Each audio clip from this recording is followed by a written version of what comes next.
Assalamualaikum warahmatullahi wabarakatuh. Kami dari kelompok F pada hari ini akan mempresentasikan hasil diskusi kami mengenai analisis dampak pajak spesifik terhadap kinerja bisnis PT Fresconusa. Analisis ini menggunakan gabungan pendekatan matematika bisnis dan strategi manajemen risiko untuk menghadapi tantangan regulasi yang ada. Sebelumnya, izin memperkenalkan diri, nama saya Syahla Rahmalia Putri dengan NPM 190325054. Perkenalkan, nama saya Muhammad Faisal Effendi dengan NPM 190325075. Perkenalkan, nama saya Ria Ramdhani dengan NPM 190325068. Perkenalkan, nama saya Najwa Fatrawati Toloa dengan NPM 10090325047. Perkenalkan, nama saya Ibran Nursifat dengan NPM 190325082. Boleh di next Nazwa slide-nya.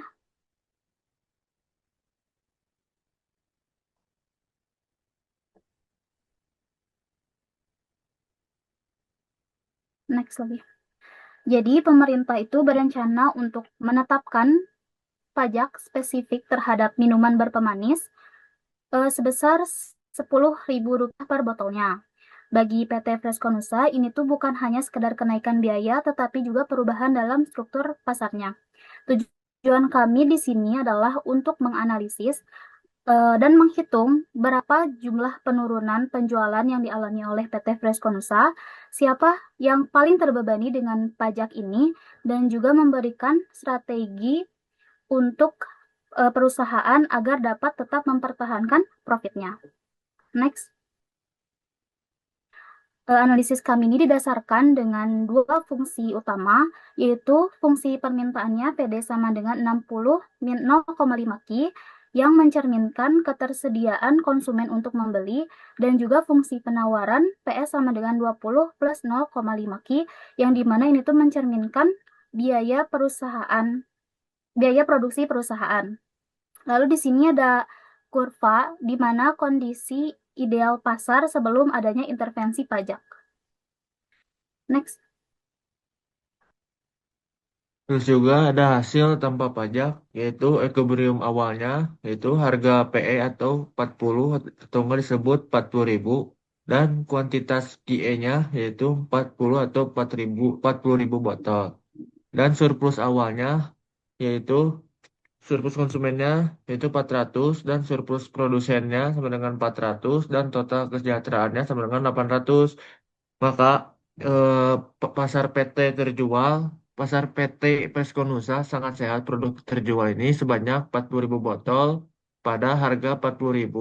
Pada titik ini surplus konsumen dan produsen sama-sama berada di angka 400, menunjukkan bahwa adanya keseimbangan kesejahteraan antara produsen dan konsumen. Nah, slide selanjutnya.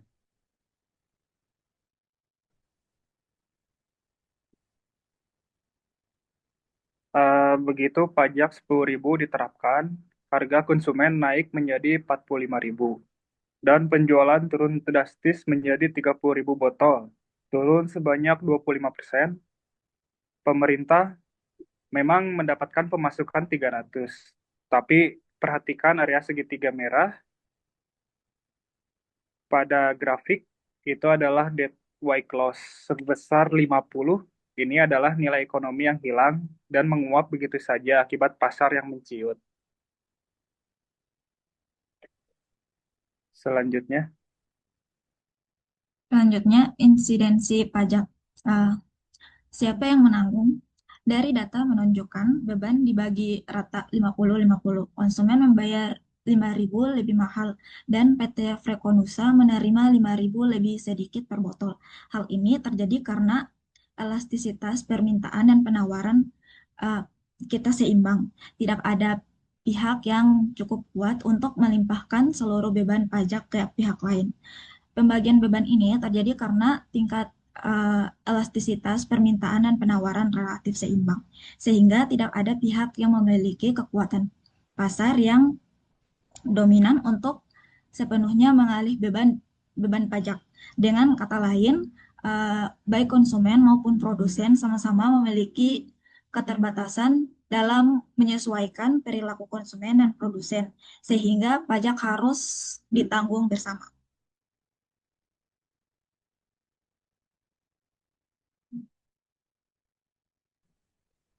Oke, selanjutnya di sini ada rekomendasi strategi. Yang pertama ada reformulasi rendah gula. Menggantikan permanis gula untuk menghindari pajak sebesar 10.000 untuk mengembalikan penjualan ke 40.000 botol. Lalu yang kedua ada repositioning target pasar.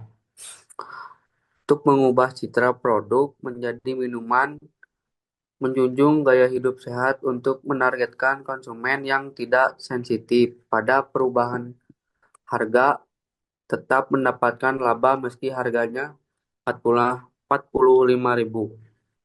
Lanjut.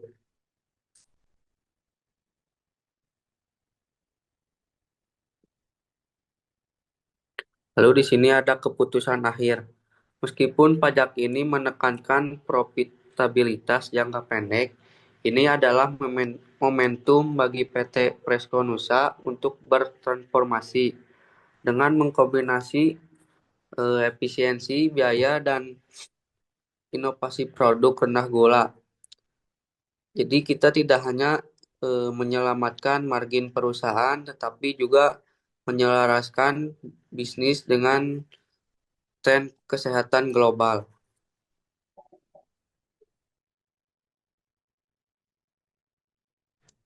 Udah. Lanjut. Oke, di sini kesimpulannya adalah pajak ini dapat menekan profit jangka pendek. Itu adalah kesempatan bagi PT Preskonusa untuk bertransformasi dengan menggabungkan inovasi produk rendah rendah gula dan reposisi target pasar.